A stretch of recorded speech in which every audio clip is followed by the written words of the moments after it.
Hey, I'm so glad you're here. Today, I want to share a book with you that, honestly, it hurts. It's not a story with a big explosion or a grand adventure. It's a story of a quiet room, a garden in France, and two people who loved each other so much that they ended up destroying everything. The book is called Strait Is the Gate, or The Narrow Door.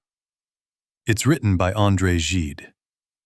And before we start, I want you to ask yourself, have you ever loved someone so deeply that you thought your love was a sin? It sounds crazy, right? But for our characters, Jérôme and Alissa, love was a mountain, and the path to the top was too narrow for both of them to walk together. The story begins in the beautiful, sunny countryside of Normandy. Jérôme is a young boy, quiet, sensitive, and observant. He spends his summers at his uncle's house, and there he meets his cousin, Alissa. She is a bit older, a bit more serious, with eyes that seem to look into another world. One day, everything changes. Jérôme finds Alissa in her room, crying. Her mother has just run away with another man, a scandal that breaks Alissa's heart. In that moment, looking at her tears, Jérôme makes a silent promise to the universe. I will protect her. I will be her light. I will make her happy. He thinks he is being a hero, but he doesn't realize that by trying to save Alissa, he is entering a maze with no exit. As the years pass, Jérôme and Alissa grow up. Their love is beautiful. It's pure. They don't talk about money. They don't talk about the world. They talk about poetry. They talk about philosophy. And most importantly, they talk about God. You see, Alissa is not like other girls. Because of her mother's scandal, she is afraid of the flesh. She is afraid of the messy side of human emotions.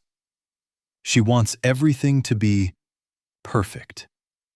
She wants their love to be a bridge to heaven. One Sunday, they are in church. The priest reads a verse from the Bible. Enter ye in at the strait gate. For narrow is the way which leadeth unto life, and few there be that find it. Jérôme looks at Alissa. He thinks, I want to enter that narrow door with her. But Alissa, she hears the words differently. She thinks, if the door is narrow, then only one can pass at a time. In her mind, a dangerous idea begins to grow. She starts to believe that her love for Jérôme is a distraction. She thinks that if she loves Jérôme too much, she won't have enough room in her heart for God. This is where the tragedy begins. It's a psychological tug-of-war. Jérôme reaches out for her, but Alissa, she starts to pull away. Not because she hates him, but because she loves him so much that she wants him to be a saint. She wants him to find God, even if it means he has to lose her. For a long time, their relationship exists only in letters. And oh, these letters. They are some of the most beautiful and painful words ever written. When they are apart, they are happy. In their writing, they are soulmates. They share every thought, every prayer. They live in a world of ideas. But whenever Jérôme visits her in person, something goes wrong. Alissa becomes cold. She becomes distant. She dresses in ugly clothes. She stops reading the poetry they both loved. She starts reading boring, dry religious books. She is trying to make herself unattractive. She is trying to kill the woman inside her, so that only the soul remains.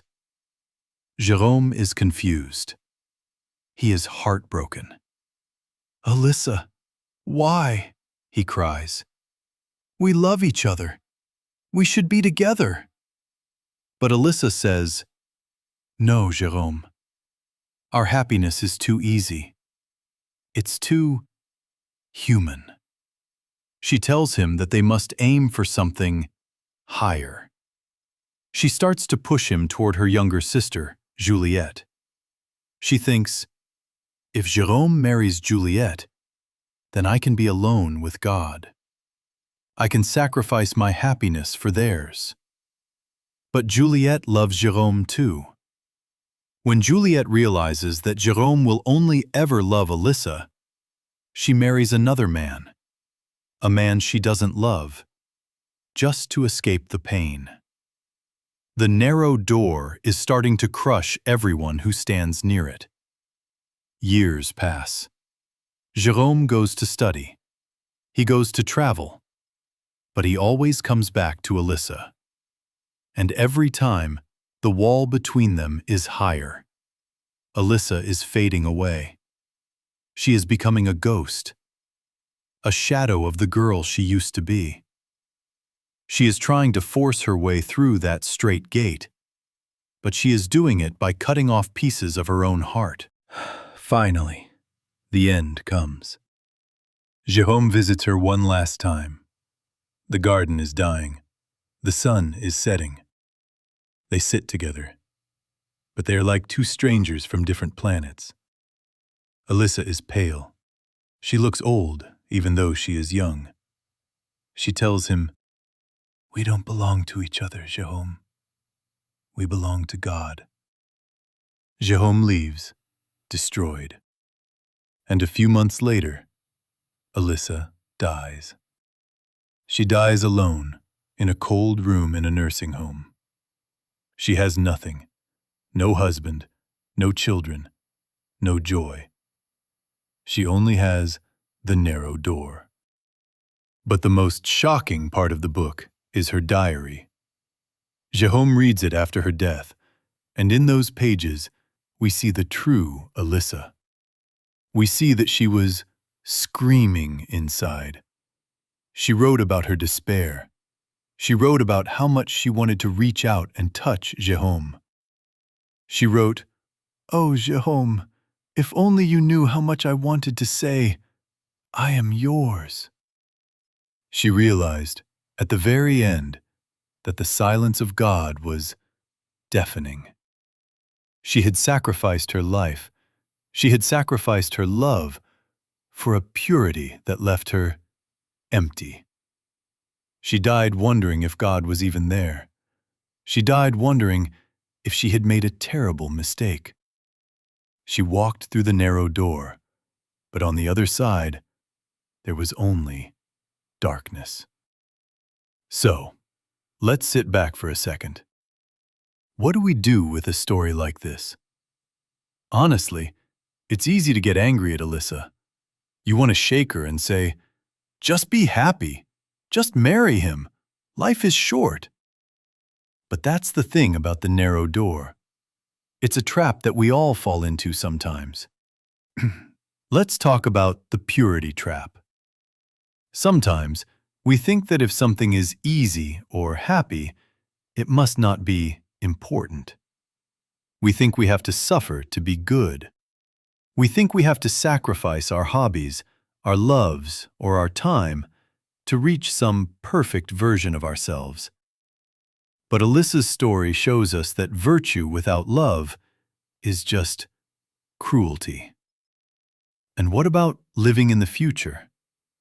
Alissa was so focused on the afterlife or the higher soul that she completely missed the now. She missed the sun in the garden. She missed the warmth of Jérôme's hand. She traded a real person for an imaginary saint. If there's one thing I've learned from this book, it's this. Don't be so obsessed with being perfect that you forget to be human. The door to happiness doesn't have to be narrow. Maybe, just maybe, it's wide enough for two people to walk through, hand in hand.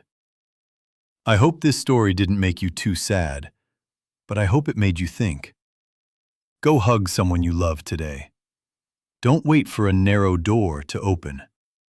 Just open your own heart, right now. Thanks for sharing this moment with me. See you next time.